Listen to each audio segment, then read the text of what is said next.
Man, it's already been a full year since God of War Ragnarok released. How time flies. A year filled with terrifying lows, dizzying highs, and creamy middles. So I think it's worth it now to examine how God of War Ragnarok holds up now that the hype has died down, because there's no doubt that the general hype surrounding a big release perhaps makes you miss things that would otherwise be more apparent. And I think there's a decent amount of things about God of War Ragnarok that I noticed after my initial playthrough. I feel like it's one of those games where in the moment while you're playing it, it's an enthralling experience, but I feel like cracks start to show up once you've left it to simmer for a while. Well, sort of. It seems like God of War Ragnarok is another one of those games where there's absolutely no middle ground as far as opinions are concerned. When it comes to the opinions you hear, it's either amazing or it's everything wrong with modern video games, with no apparent middle ground. But I think a lot of that comes down to, at least these days, some people not viewing media through the lens of what they do and don't like, but rather whether or not they do or don't represent everything they dislike about the larger media landscape. But I've been banging that drum for so long, I wouldn't be surprised if it technically classifies as an antique. I wish there was more space for nuance in game discussions, so here I am, hopefully to readdress the balance somewhat, as I attempt to explain why in hindsight I don't think that God of War Ragnarok is a masterpiece, but it didn't need to be. And now that I can freely talk about this game without worrying about spoilers, I can address a few things that I couldn't before. For example, during my initial coverage of this game last year, during the intro, I used an instrumental version of the song Deceiver of the Gods by Amon Amarth. Now, Amon Amarth is a Viking metal band, and I feel like Viking metal is one of those genres of metal that so perfectly fits with modern God of War that I couldn't not use it. It's a match made in heaven, and Viking metal for whatever reason just works, whereas I feel like if you were to base metal in different regions of the world or in different time periods, it probably would come across as a bit too tryhard. For example, ancient Greek metal would be a bit odd, and I couldn't see it fitting with the themes of the original God of War series. There is a reason why I picked Deceiver of the Gods though. Originally, I was gonna pick the song Gods of War Arise because I saw the plural Gods of War and thought that was gonna be perfect for a game where ostensibly there are two Gods of War. However, I decided to switch it to Deceiver of the Gods because that fit even better once we learned that Odin was literally the Deceiver of the Gods, pretending to be Tyr in order to spy on his enemies to predict their every move, which quite frankly was one of my favorite twists in the history of gaming. I described it as a completely unpredictable twist that made perfect sense in hindsight, although some people were quick to point out that it wasn't unpredictable because some YouTuber did in fact predict it, but my response to that is, yes. He predicted it, you didn't, so sit down. But despite being a great twist that caught me completely off guard, this scene is kind of where a split happens. Up to this scene, I would say the game is mostly a masterpiece. Basically, everything about the game worked for me, and this is where the game kind of goes from being a masterpiece to simply being a good to great game. Of course, there's things like the Ironwood segments, the fact that Freya goes from completely kill crazy to willing to work with Kratos in like 10 seconds flat, and some of the segments could be a bit overlong, and I will address all these flaws in a minute, but the sum of the parts worked for me. I personally think this is one of the most emotionally cathartic stories I've ever experienced for the most part. Part of that comes from being a long-standing fan of the series, but a lot of that also comes down to this game's ability to tell a compelling story. The story is many things, but more than anything, it's a story about familial separation between parents and kids as kids grow old enough to desire independence. As a matter of fact, I think it's the best portrayal of that dynamic that I've seen, really highlighting how a young adult's desire for independence can bite them in the ass, but also how a parent who holds on too tight can bite them in the ass. From the beginning, Atreus is trying to find out who Loki is and who Loki is supposed to be, literally referring to himself as a different person to how his own father refers to him as, and his growing independence leads to his own individual gameplay segments with their own gameplay style. Kratos' own desire to control his son for his own safety leads Atreus to run away, but Atreus' own brash big-headedness leads him to put all the realms in danger by releasing Garm in Helheim. The entire game is seemingly filled with these complicated familial relationships, between Odin doing everything he can to emotionally manipulate you in order to control you, which will change from person to person, i.e. he will abuse Thor, then give Atreus everything he wants, to Thor and Kratos, who are ultimately good but flawed parents who just want the best for their kids. And this creates so much compelling drama, with Kratos becoming emotionally unstable without Atreus to keep him in check, and then there's that moment where Atreus does return after accidentally putting all the realms in danger, and there's this moment of pure tension where Kratos is not sure if this boy returning is his son or a completely different person, and Atreus breaks that tension by immediately running up and giving Kratos a hug. And even a moment later, when everyone is berating Atreus for screwing up, Kratos is the one to basically tell them all to shut the Helheim up and that Atreus screwed up and now they're gonna go fix it. Which is contrary to the last time they spoke, where even though Atreus was in the wrong, Kratos took part in the berating of Atreus.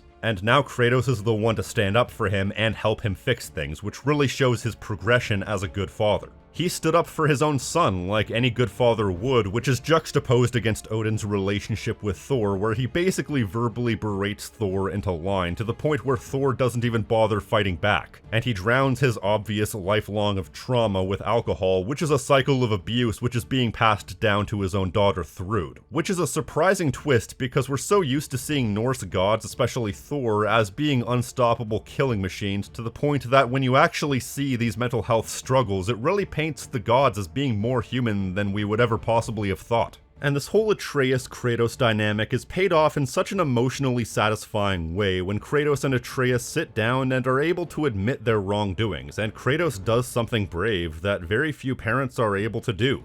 He apologizes to his son.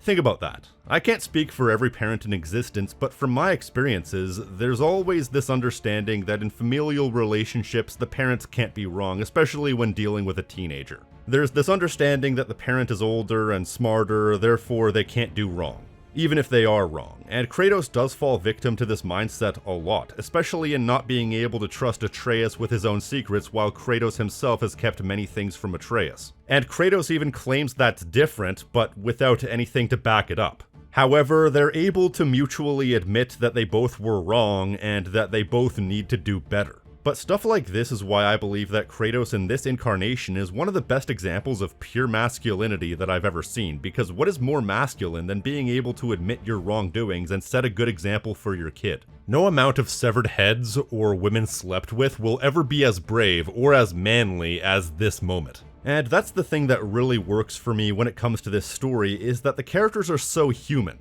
Even the side characters, Brock and Sindri, become so integral to the plot when they were kind of superfluous in the previous game. Sindri being sort of a big brother character to Atreus, helping him out and being a mentor where Kratos wouldn't, and being the one to offer his hospitality, which ends up biting him in the ass. Whereas Brock almost ends up being the foul-mouthed little brother to Kratos, offering his assistance and his advice whenever he can, adding a humorous levity to juxtapose against Kratos' stone-cold facade. But his unwavering loyalty and understated intellect ends up biting him in the ass when he's able to suss out the slightest inconsistency with Tyr. I would have never thought I would get choked up over Brock dying after playing the first game, and that whole subplot about how Sindri went out of his way to bring Brock back to life, but with a missing piece of his soul, was a compelling bit of drama, especially with the knowledge that in doing this, Sindri ensured that Brock would get no afterlife. Once he died again, his consciousness would cease to exist, adding to the themes of complicated familial relationships throughout the game, that Sindri's inability to let his own brother go ended up costing him as well as Brock in the end. And that funeral scene? Hot damn, that still gets me. Granted, a lot of that's down to the soundtrack, which is sublime.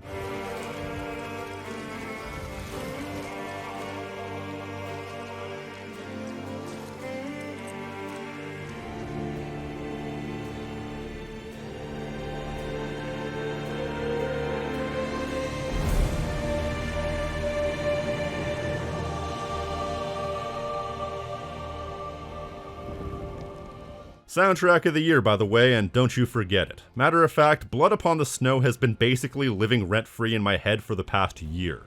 Especially the metal cover by Bard of Asgard. That's been on my workout playlist for a while.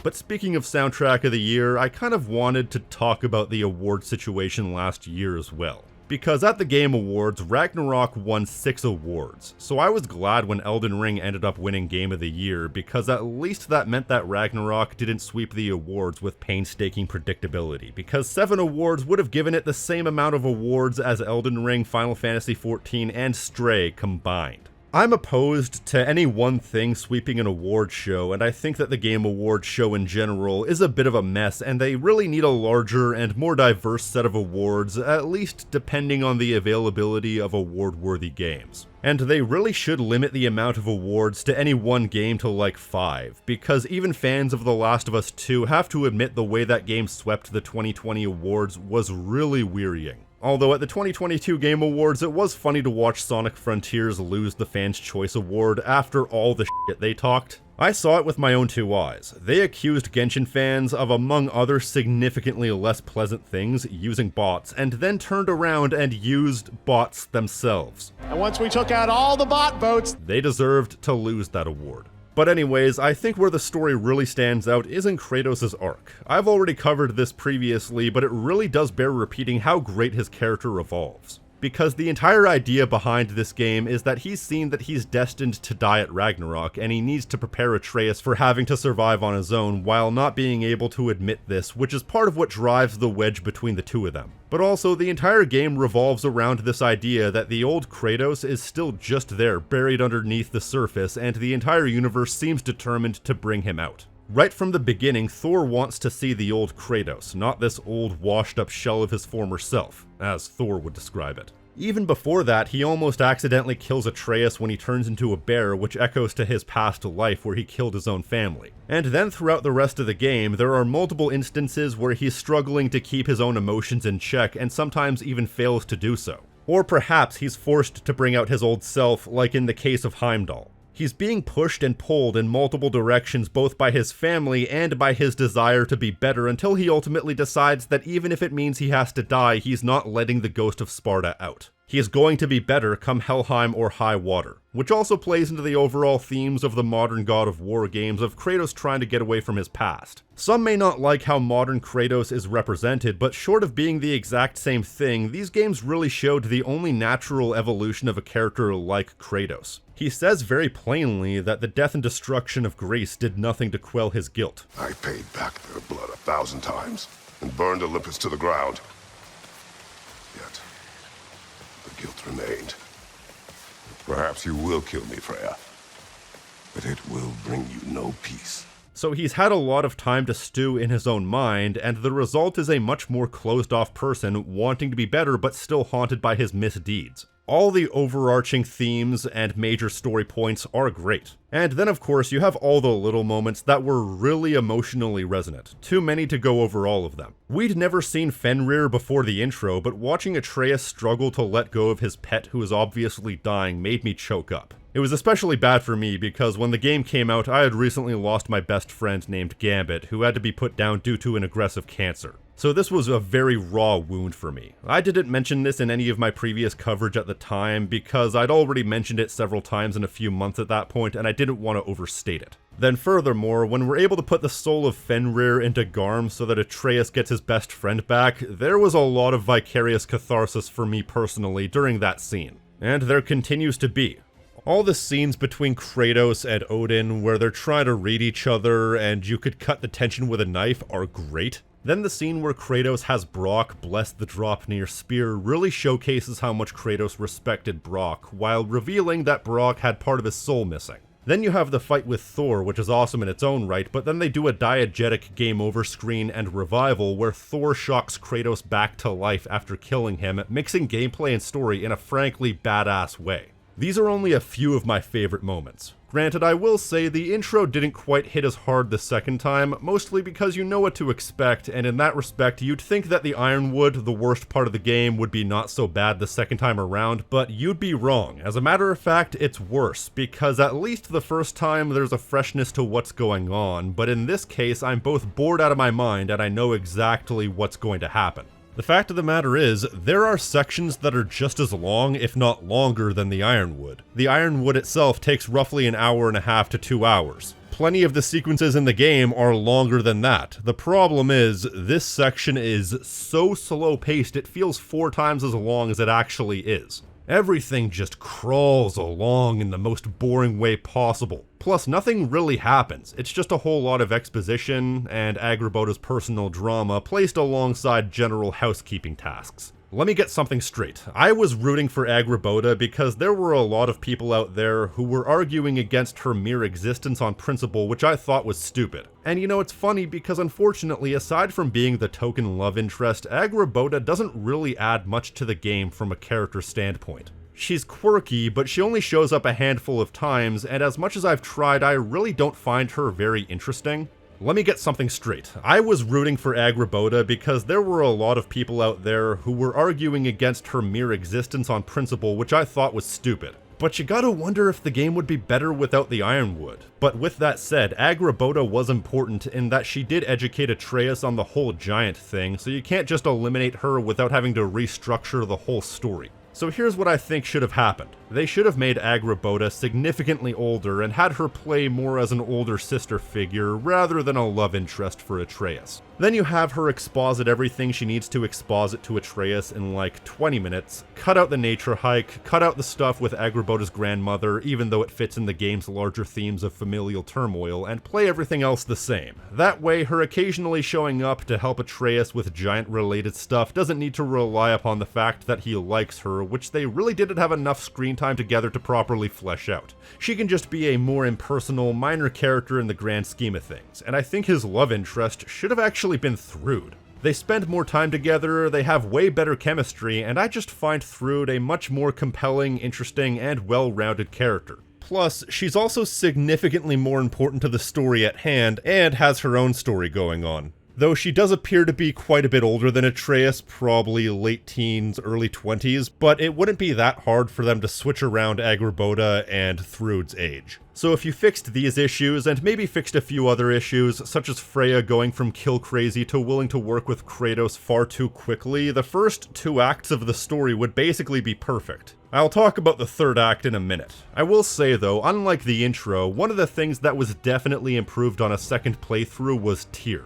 Because now that I'm aware of the big twist that he was actually Odin the whole time, it gives me the ability to go back and really examine all of Odin's actions and reactions as Tyr to really see what his intentions were at any given moment. So basically, I love the story for the most part. The overarching themes are really compelling, and I find all the little things to be extremely emotionally resonant as well. I can't get too much of this type of stuff. The characters are likable, the writing is solid, and most of the beats hit the right notes. Now, I haven't really talked about the gameplay up until now because on one hand, my opinion hasn't really changed on the gameplay like at all, and on the other hand, I really don't have that much to say, especially of which I have not already said. Basically, if you play the first game, you know exactly what to expect, but I maintain that combat engine-wise, despite basically being the same game at a base level, I find Ragnarok makes 2018 look like a proof of concept. There's so many more nuances to how you can play, all the different combinations of equipment and upgrades that alter your stats and buffs, and so many more different ways for attacks to bleed into each other, giving you the opportunity to do insane combos. I never get tired of juggling enemies, and on balance, I'm kind of an average player when it comes to my combo prowess. I've seen some of the insane stuff that you can do in this game, and it really appeals to me in that it makes the game a key example of the easy-to-learn, hard-to-master style of game.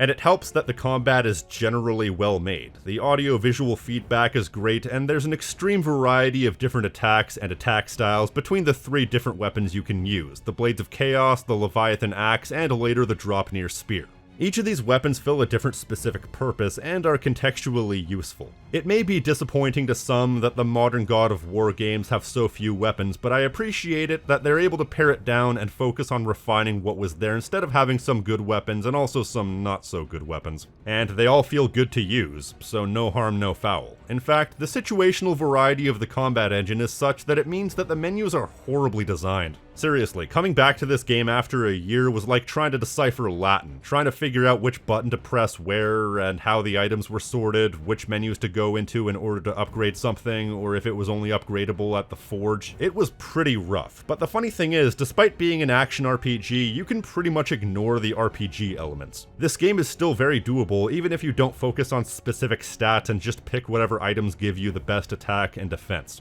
Or in my case, the equipment that gives you the best attack and defense without also having to cover up Kratos, because I don't know, having Kratos not have his tits out just doesn't feel right. And even if the game hypothetically does get a little bit too RPG-y for some people who aren't fans of RPGs generally, you can always just turn the difficulty down a notch. But I'm fond of the way they were able to switch up the gameplay for these games without stepping too far away from the original concepts. If this game had a fixed camera, it wouldn't be too dissimilar from the original God of War games at a glance. The only thing that would really change is the open world, although the open world in this game doesn't really become a thing until quite a ways in, not until you have to explore Midgard to find the Norns. I mean, the open world is there, but outside of optional side content, you have no reason to explore the open world up until that point. And the expansiveness of the worlds, coupled with the enemy variety, much more enemy variety than the last game, I might add, does make for a compellingly varied gameplay loop. Plus, unlike other sandbox games I've played recently, this one is fun at a base level, and so adding stuff on top of that benefits the game rather than just adds more annoyance.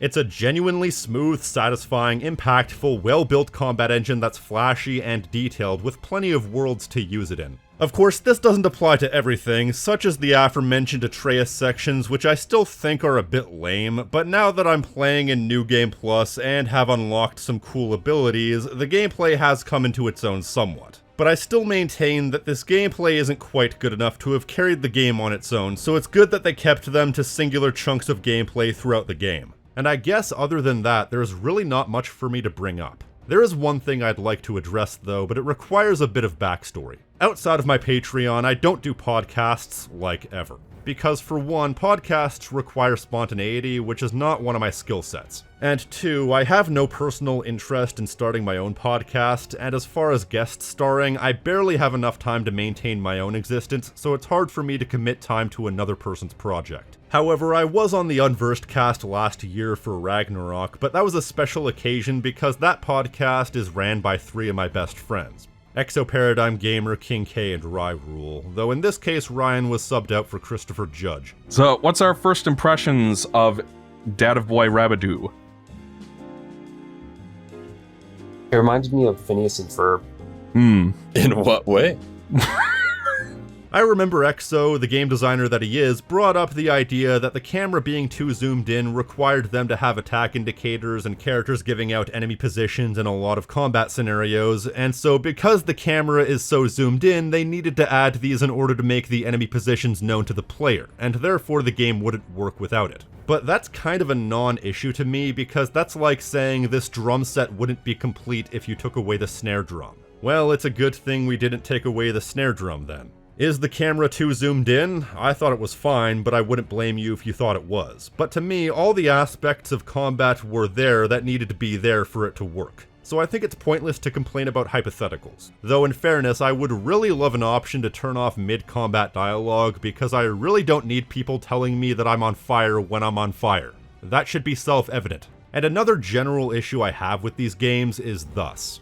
Where are all the humans? So like, in the ancient Greek games, they had a lot of humans running around every now and again. They were nothing but fodder, but at least it made the world feel lived in. It gave context to your actions knowing that these places you were fighting in had actual people living in them. But other than raiders, I don't think we've ever seen any actual humans living in these worlds, with the exception of Asgard, which is sparsely populated in itself outside of the Einherjar. It would be nice to know that these realms are actually being lived in by regular people who are unaware or unaffected by the conflict between the gods like the old games did. Especially Midgard, seeing as Midgard is supposed to be regular Norway.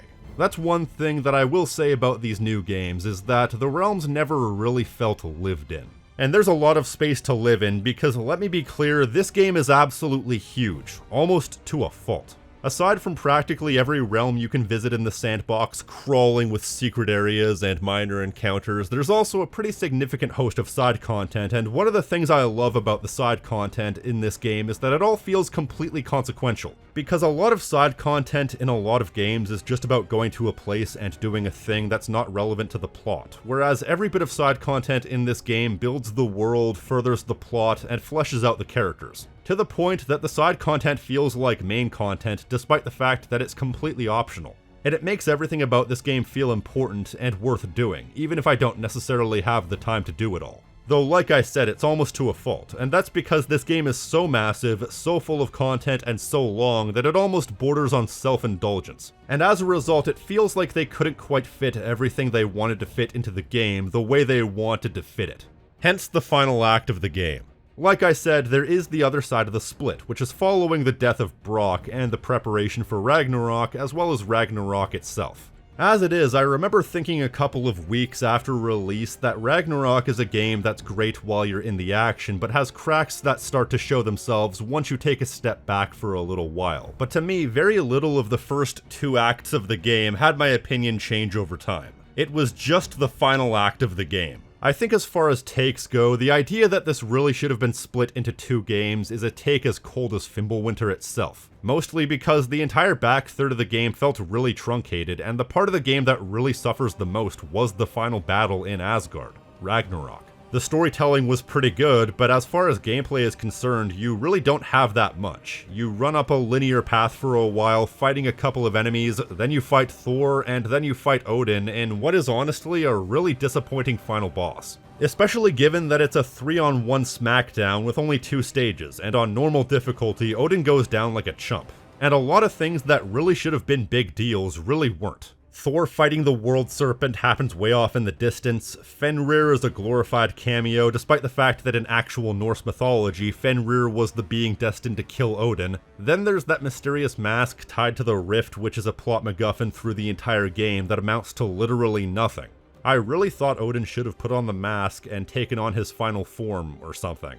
That would have at least made a 3rd boss phase that would have been climactic, while paying off a plot point that was otherwise left unresolved. You know what's funny? Recently I played Spider-Man 2, that is to say the new Spider-Man 2, not the old Spider-Man 2. It was one of only a handful of games in recent years that I bought at launch, and that game is a PlayStation Studios game that has a sublime final boss. It's like 6 stages, it constantly escalates, there are different playable characters and story segments that split up the major beats, and it ends in an extremely climactic way. That should have been how this final boss went, and in fact, how this entire final segment went. But even before that, Thor dies in the most matter-of-fact way, and even Surtur, the Ragnarok monster's involvement, seemed really half-baked at best. Right from the moment he's introduced, and they were able to wriggle out of having to sacrifice Samara using the Blades of Chaos. But the funny thing is, I'm pretty sure he kills more people from friendly fire than Odin does intentionally. And the most painfully tragic thing is that they were building up for the entire game this idea that Kratos is destined to die at Ragnarok. Or at least the Norns had decreed him so predictable that it was essentially an inevitability.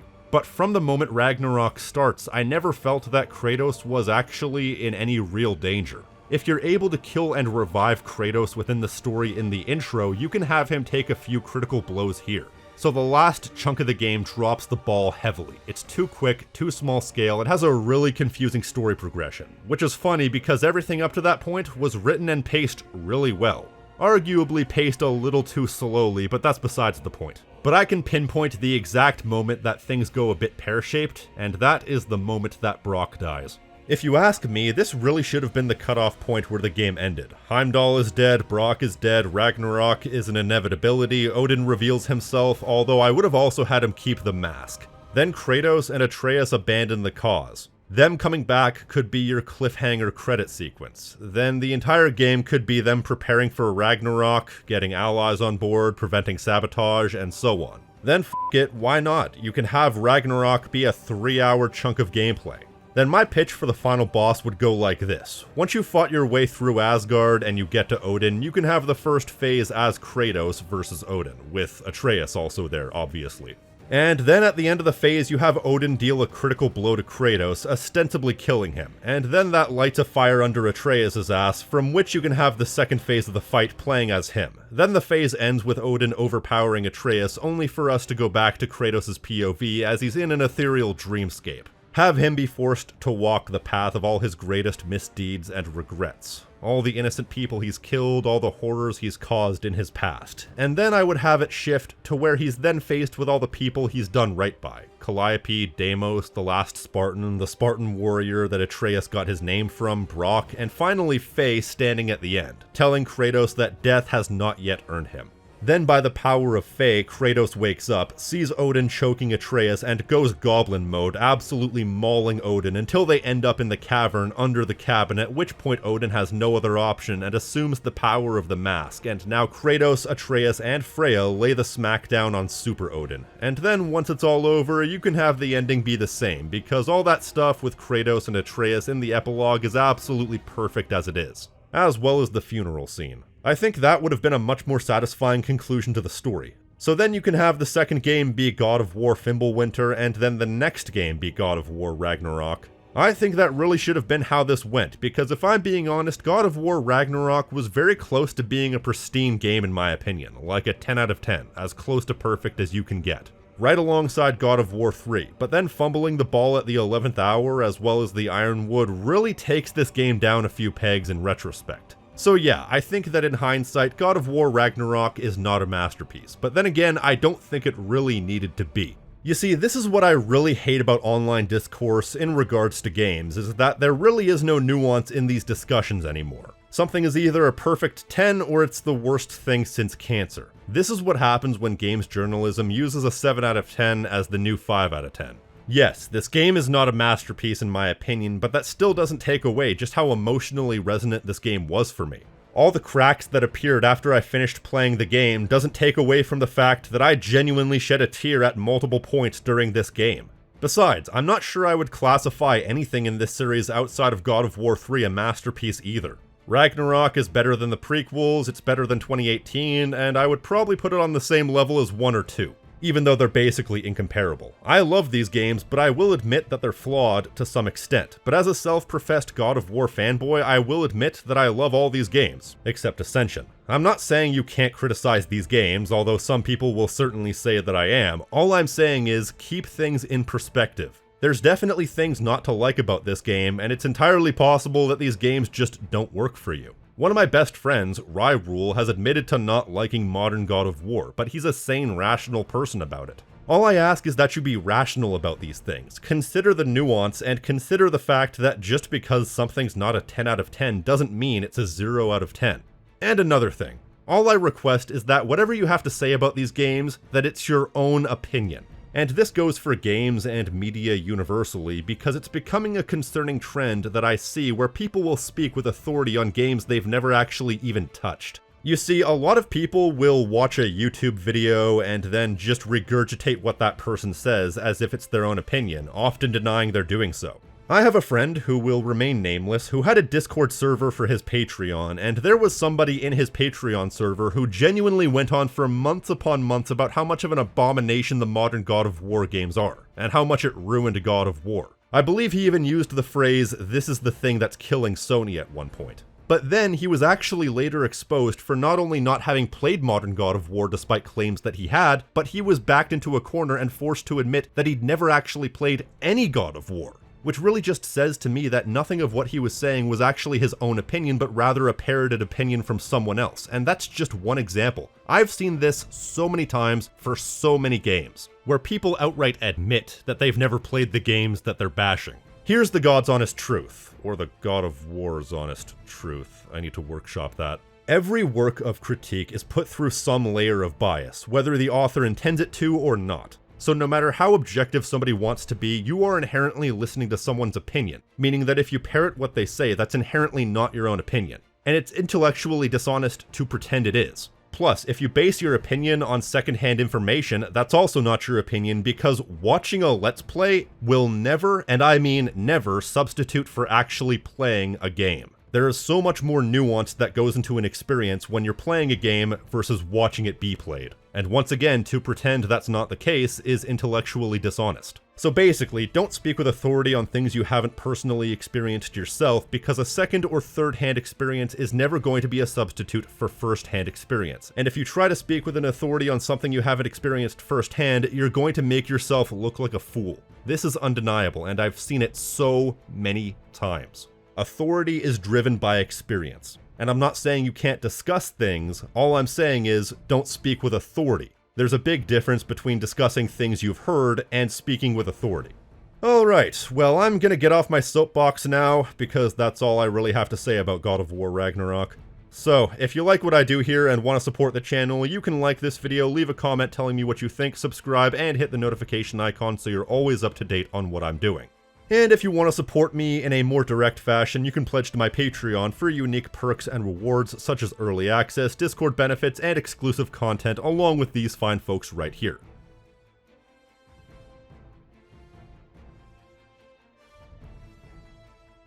And an extra special thank you to Billy Knott, Brooklyn, Ga004, Layabout, My Name is Tank, Chance Cranford, Raph, Ty Trovey, and Weird Webster for going above and beyond. Elsewise than that, I've been the King of Snark Style right here on Tactical Bacon Productions, and I will see you next time. Stay crispy, my friends.